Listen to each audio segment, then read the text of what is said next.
So you beautiful people, Call of Duty Modern Warfare has been developed by the most incompetent developers I have ever witnessed in Call of Duty. And I'm sure a lot of you guys will feel the same thing. Now, there are plenty of people out there who are trying to say the same thing as the developers. Oh, the community is toxic, the community just complains all the time. But this isn't actually the case, is it? The reality is, the reason why there is toxicity going around towards these developers at the moment is because in large, the community has been very vocal from the get-go, from the beta about the game, from the 2v2, the pre-alpha. And it seems to me as if not once can I really, think about when they've really listened to us fully. Yes, have they changed certain things in the game from the beta that we complained about, like the minimap? Yes, but did they change it to what we asked for? No, they changed it to what they wanted again.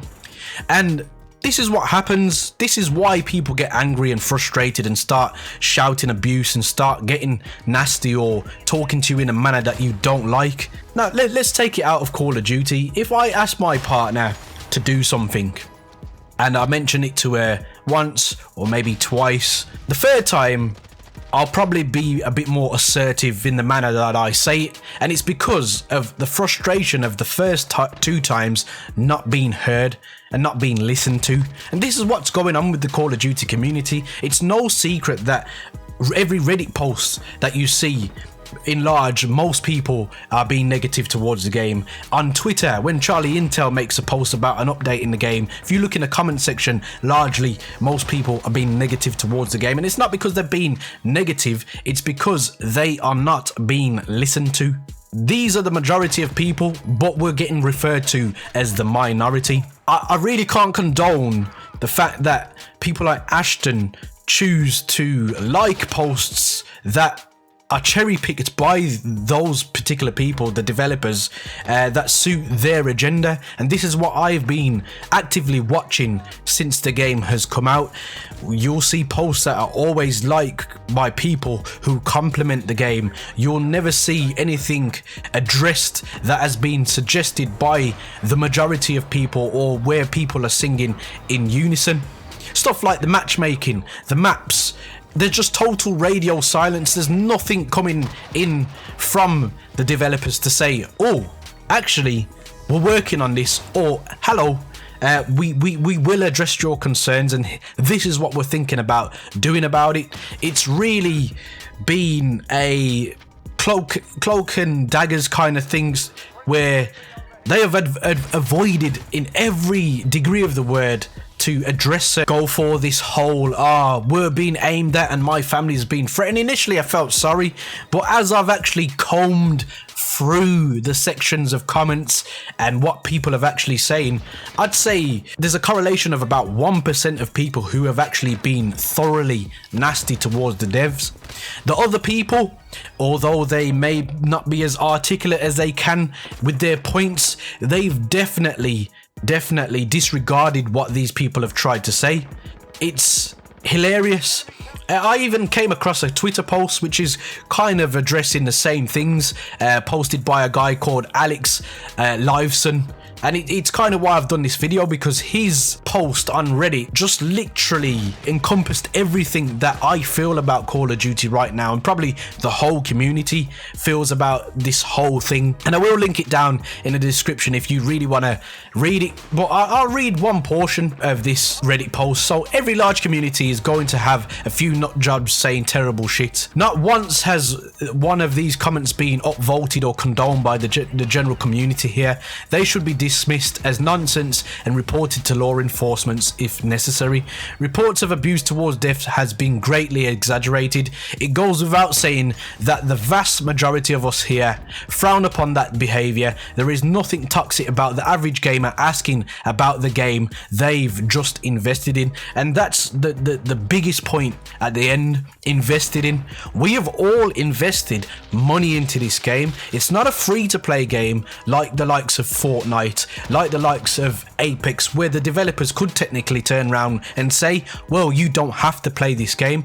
I have to play this game because I refuse to sit here and do it for the third time in a row where I've spent my own money that I have worked for. I'm not claiming off the state or nothing. I have worked for my money. So why should I hear you turn around to me and say, well, if you don't like it, don't play it? At the end of the day, it's a classic case of biting the hand that feeds you. These developers pay their mortgages on the basis that we invest in their game, we play their game, we buy their game. So in effect, the consumer should have a massive say in the direction that you are taking with this game, and currently you are going to kill it. In fact, I personally believe that this new generation actually believes how Call of Duty is supposed to be played, and I feel like this is going to have an adverse effect on future Call of Duties. Now, yes, we've had mixes and stuff of people where, you know, we've had war running Call of Duties and stuff like that, but the sentiment is that we've still had a similar Call of Duty in terms of perks, in terms of how the guns work. We just had additional boost movements. In this Call of Duty, it's very prevalent that they don't want people to have fun. It's almost like a social justice warrior game. They've done everything they can to implement this whole safe space mentality, from people sitting in corners, from people not moving, from people having head glitch spots. Even the way that Crash has been formulated is different to the original game, and not just by little things that they've added in terms of the new spots that we're calling safe spaces. If you actually go around the map and look at certain things, most maps in this game, and Shoot House is the perfect example, are of a sense of where if you spawn on one particular side of the map, that is the power position and you are pretty much going to win the game. I can't tell you how many times I've played games, either one on the screen, where people don't want to move or will actively refuse to come out their spawn, and it's no secret why we're going to time limit games all the time. Now, these developers seem to think that their vision is better than our vision, and we just have to accept their vision, and that is that. Well, I'm here to say no, that is not going to happen again. And Activision, you need to act very quickly in what you're doing here, because I'm not going to sit here and wait for these people to be around in 6 months time and you do another World War II, because at the end of the day, you want to make your profits, we want to play a good game. So I think we should be singing in unison now, and people need to go or change their vision. They need to listen to us, because it's very clear that people are becoming fed up. The only thing that is keeping this game, I'm not going to say alive, because it's not going to die, that's a fact. The only thing that's keeping it popular right now is it's because it's the start of season 1. Give it a couple weeks, people are going to be just in dismay with this game. People are already not enjoying Crash.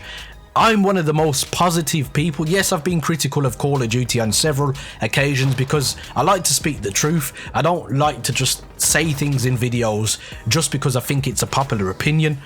What I'm saying in this particular video is I'm the eternal optimist, and I feel like I'm one of the few people who have given your developers more than enough time on several occasions. I did it with World War II. I managed to stay on that game till February before I actively gave up, and there's a financial incentive for me to make videos on this game, and I still left. Black Ops 4, I didn't last as long. I left that game in January because it was beg your pardon, that was February also, and it was just, I was done because of the mediocre nonsense which caters to people who don't want to get better at the game. So there are plenty of things that we know need addressing, but it just seems to me right now that it's some SJW protect people in cotton wool nonsense going on to the detriment of the vast majority. And if you can't see these statistics because of how many times your games are going to the time limit, then something is genuinely wrong with the whole picture and the whole vision for Call of Duty in general, not just Modern Warfare. So I've tried my best not to go on a absolute rant. I've tried to be vocal about what I'm saying, but guys, what is it that is really doing your head about Call of Duty Modern Warfare right now? Because me, it's more less the game, it's more the decisions and the lack of listening from the developers, which is suffocating everybody and the game, in my personal opinion. Guys, there are many buttons you could hit, but a like and subscribe button, I hope they took your fancy. And as always guys, don't forget to stay on the right track. Peace.